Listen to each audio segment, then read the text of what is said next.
chers amis, je suis très ravi aujourd'hui de vous présenter mon petit cours qui se portera sur l'adaptation métabolique du jeûne, de la biochimie à la pratique du ramadan.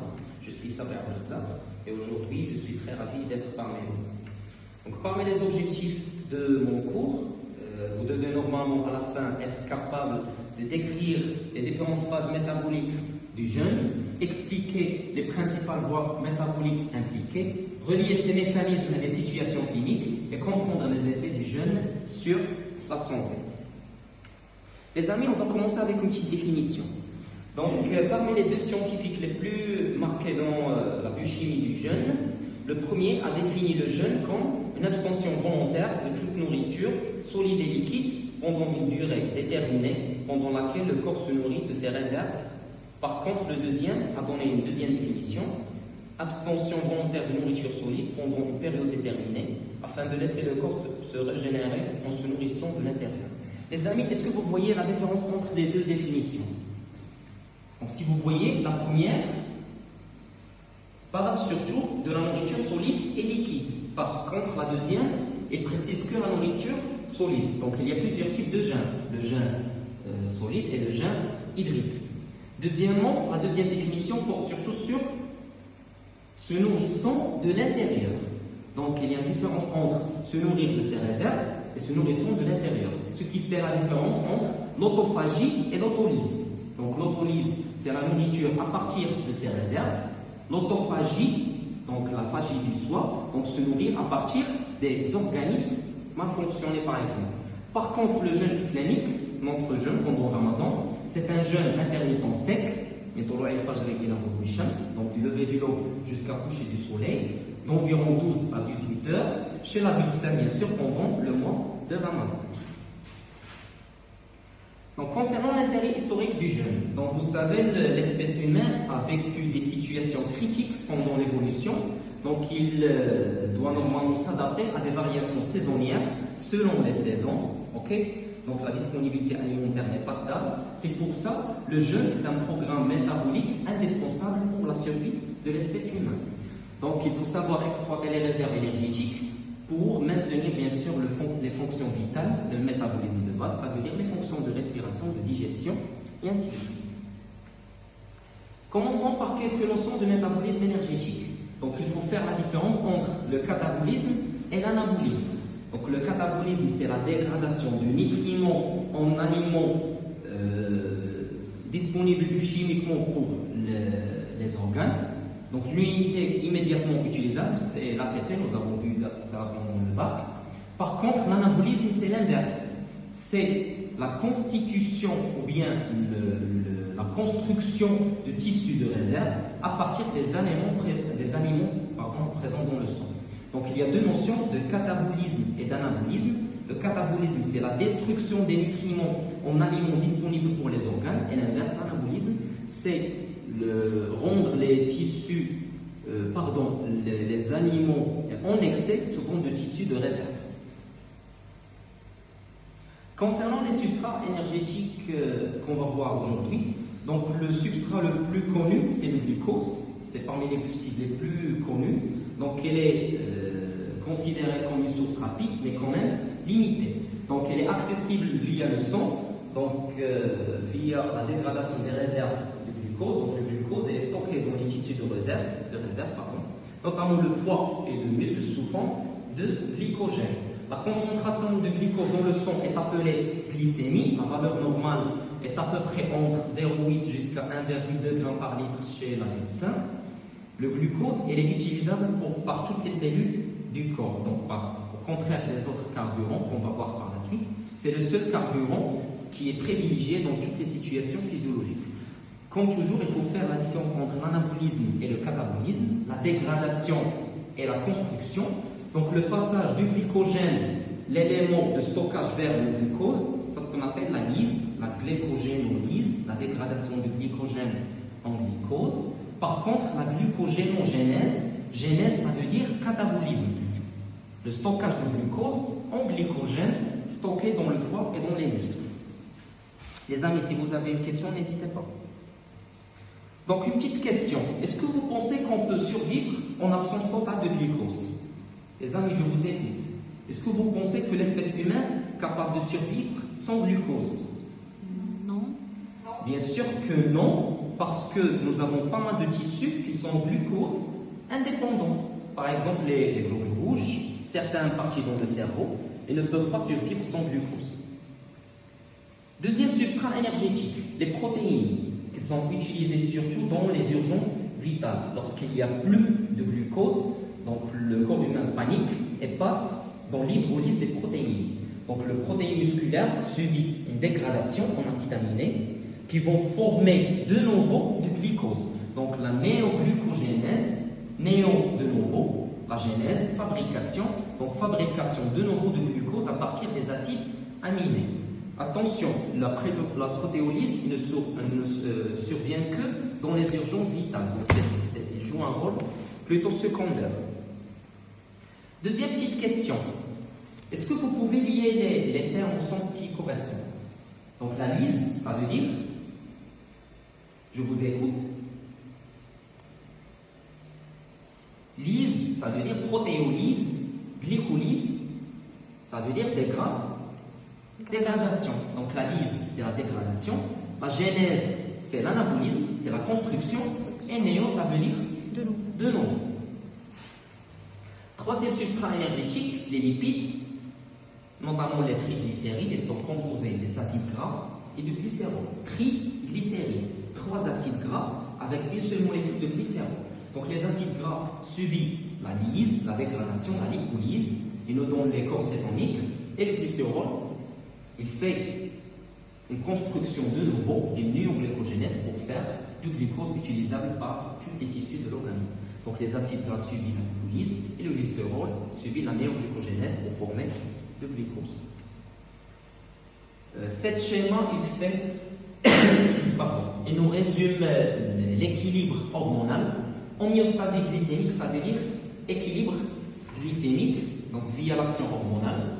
Donc il y a deux hormones qui sont très connus dans ce sens, l'insuline et le glucagon.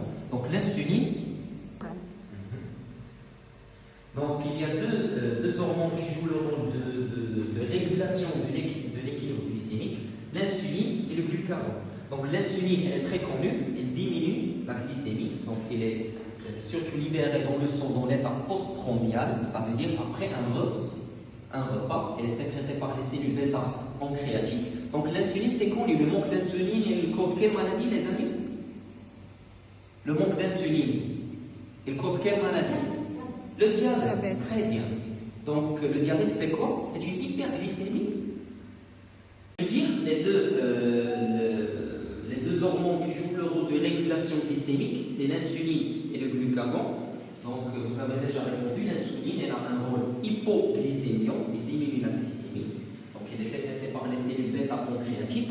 Ces actions, elles sont connues. D'abord, elle stimule la glucogénogénèse. La genèse, ça veut dire la construction. Donc il favorise la construction de glycogène, le tissu de réserve, ou bien la molécule de réserve au niveau du foie et au niveau des muscles. Deuxièmement, il stimule la lipogénèse, la fabrication de tissus de réserve, les adipocytes.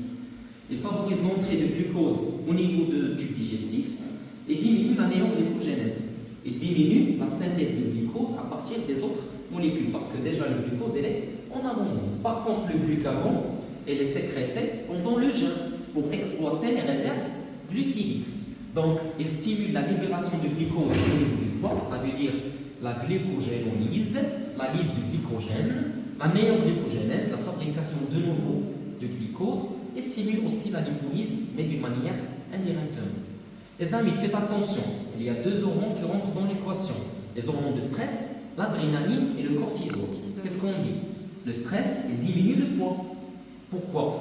Parce qu'il stimule la libération de l'énergie en excès. Donc le cortisol et l'adrénaline jouent un rôle similaire au rôle de glucagon. Concernant les phases physiologiques du jeûne, il y a généralement deux phases. La première phase, c'est la phase de panique. Le corps humain dit qu'est-ce qui se passe, il n'y a plus de nourriture, il n'y a plus de glucose, donc je dois libérer le maximum de glucose.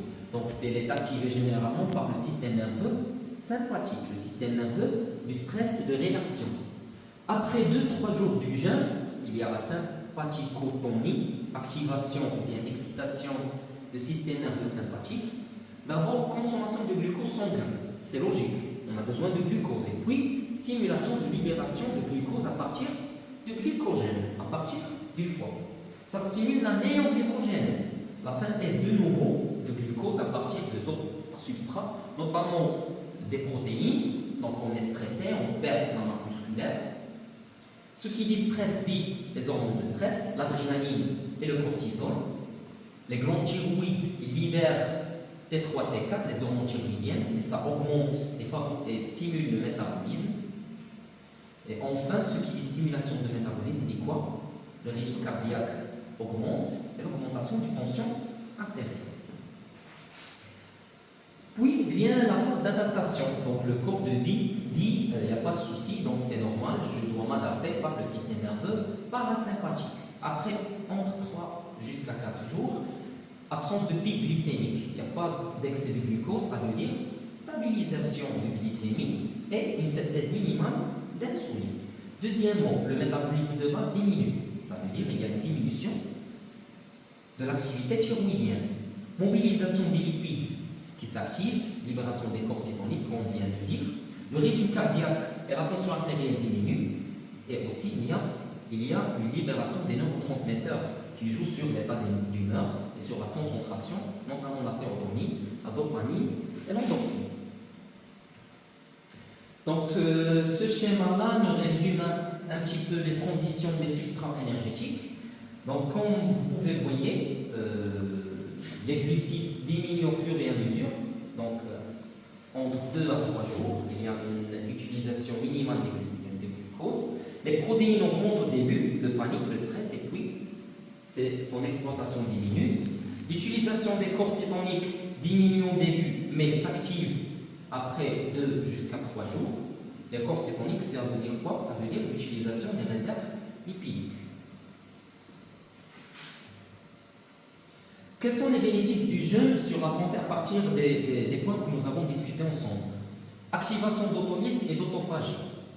Ça veut dire quoi? Ce qui dit autolyse dit utilisation des réserves et l'utilisation des protéines dénaturées et mal fonctionnées. Et ça améliore la communication intercellulaire. L'autophagie, ça veut dire l'utilisation ou bien l'autophagie, manger le soi.